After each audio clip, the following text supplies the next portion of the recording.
C'est toujours un réel plaisir pour moi de vous informer sur Gabon News. Madame, Messieurs, bonsoir et soyez les bienvenus.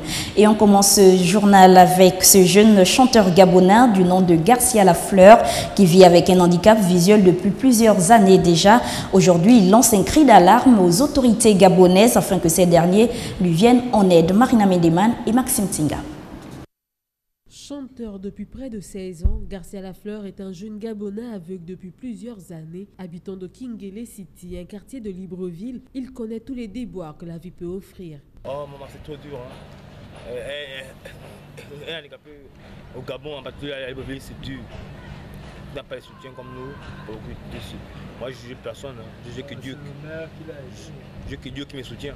Garcia Lafleur connaît les difficultés pour se déplacer. Pour vaquer à ses occupations, c'est à l'aide d'une canne blanche et de ses amis qu'il peut sentir l'extérieur de sa maison.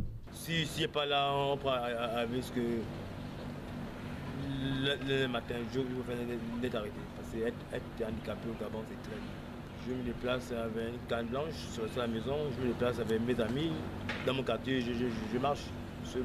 Dans mon quartier, c'est comme dans ma chambre. Quand je vais ici en ville, comme je suis ici, je prends un ami, il m'accompagne. Depuis que maman est morte, c'est Dieu pour moi. Et on fait avec que Dieu. Comme le maire de Libreville, Christian Osuka, qui lui est venu en aide financièrement pour le tournage de son premier album intitulé Cris de paix, Garcia Lafleur espère que d'autres personnes de bonne foi viendront à la rescousse. Sur un tout autre plan, en prélude à la 4e édition du New York Forum Africa, s'est ouvert le 2e sommet des citoyens africains ce matin à Libreville, un sommet qui a permis aux jeunes de soumettre leurs différents problèmes au président gabonais et à la secrétaire générale de l'Organisation internationale de la francophonie, Marina Mendeman, Martial Tsonga et Justin Mitégué.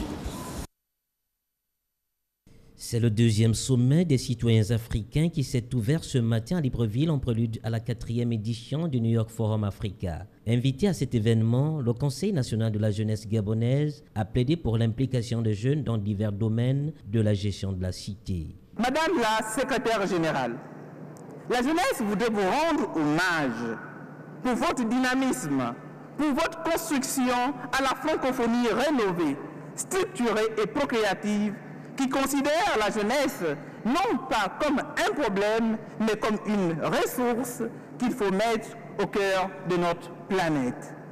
Madame le secrétaire général, et nous sommes fiers parce que nous savons que c'est vous qui allez défendre la position de la jeunesse lors du prochain sommet sur le changement climatique à Paris. Nous voulons vous dire un grand merci. Ces régions défenseurs de la jeunesse gabonaise, le Conseil national de la jeunesse a profité de cette occasion pour interpeller les dirigeants de cette planète face aux problèmes des jeunes. Il y a aussi les langues partenaires. Il y a les langues locales. Nos langues sont en train de disparaître. Que fait la francophonie? Quelle est dite partenaire? Madame la secrétaire générale, une autre préoccupation, puisque vous seriez bientôt notre porte-parole, c'est que nous voulons toujours considérer la langue française comme une chance.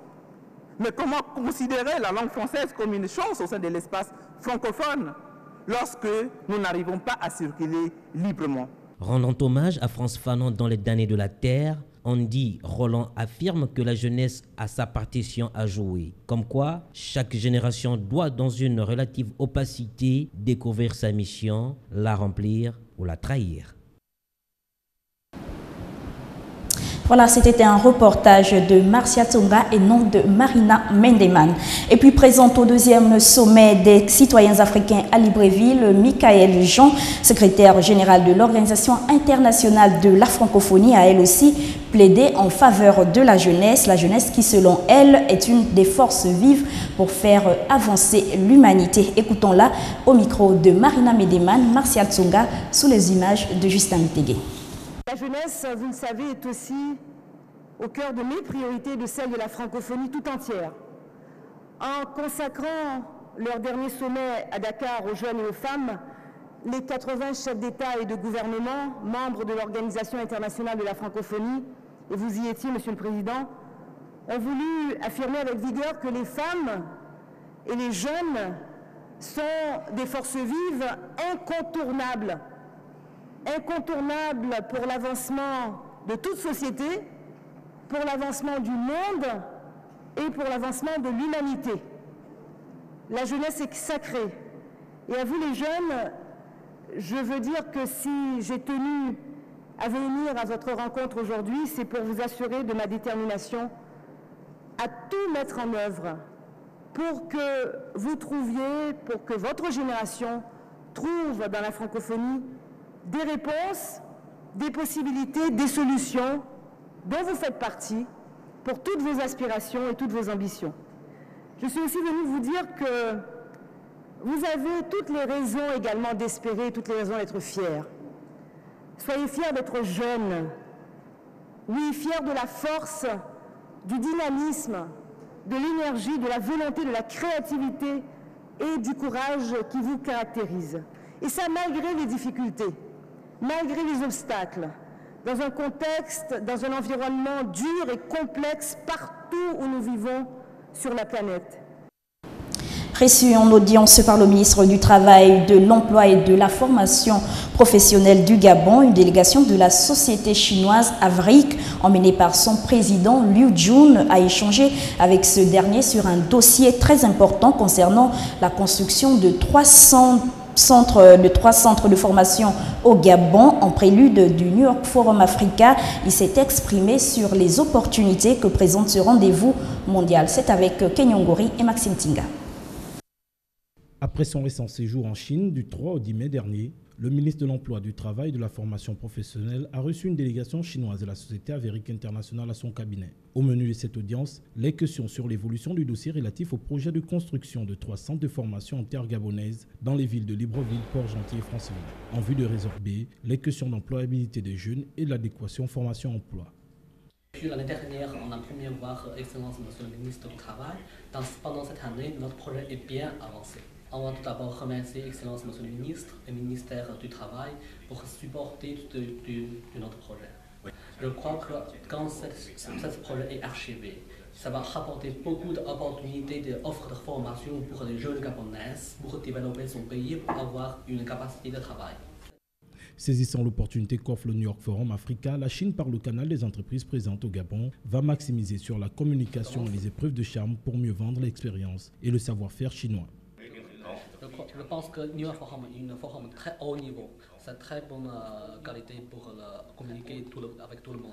Pour bien communiquer et avoir l'expérience dans l'éducation professionnelle pour les jeunes avec tout le monde, soit les États-Unis, soit l'Europe, soit l'Africain. On peut communiquer ensemble pour comment on coopérer, comment on développer les formations professionnelles. Averic International intervient dans des activités diverses à travers 40 États en Afrique dans les domaines de l'aviation civile, l'énergie et la santé. Elle emploie plus de 100 000 personnes à travers le monde, dont 5 000 non chinois. Chanteur depuis plus d'une décennie, Garcia Lafleur est un jeune homme qui vit et traverse les méandres de la vie avec son handicap. Aveugle depuis plusieurs années déjà, il vient de mettre sur le marché gabonais son premier single de 4 titres intitulé Cri de paix. Il parle d'amour et interpelle les autorités gabonaises et africaines à vivre en harmonie. Marina Mendeman et Maxime Tinga.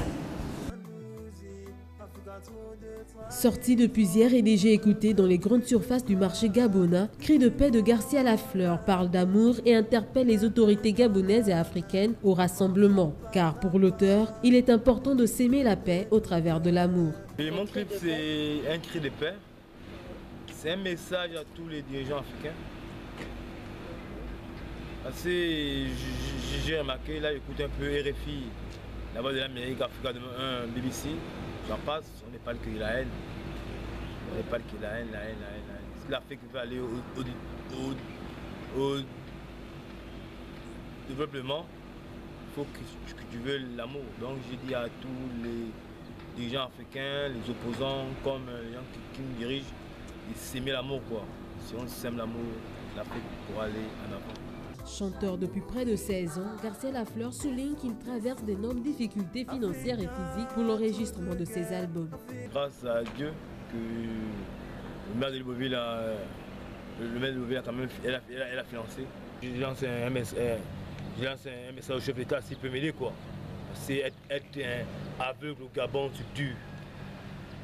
Être aveugle au Gabon, c'est dur. Tu es orphelin de père et de mère, tu n'as plus les parents, tu toi-même, t'aider. En manque de producteurs, alors qu'il chante depuis sa tendre enfance, Garcia Lafleur est à la recherche d'une maison de production pouvant le produire à durée indéterminée. Voilà, ce journal a été réalisé par l'ensemble de la rédaction. Merci de l'avoir regardé. L'info continue sur www.gabonnews.com. Au revoir et à très bientôt sur Gabon News.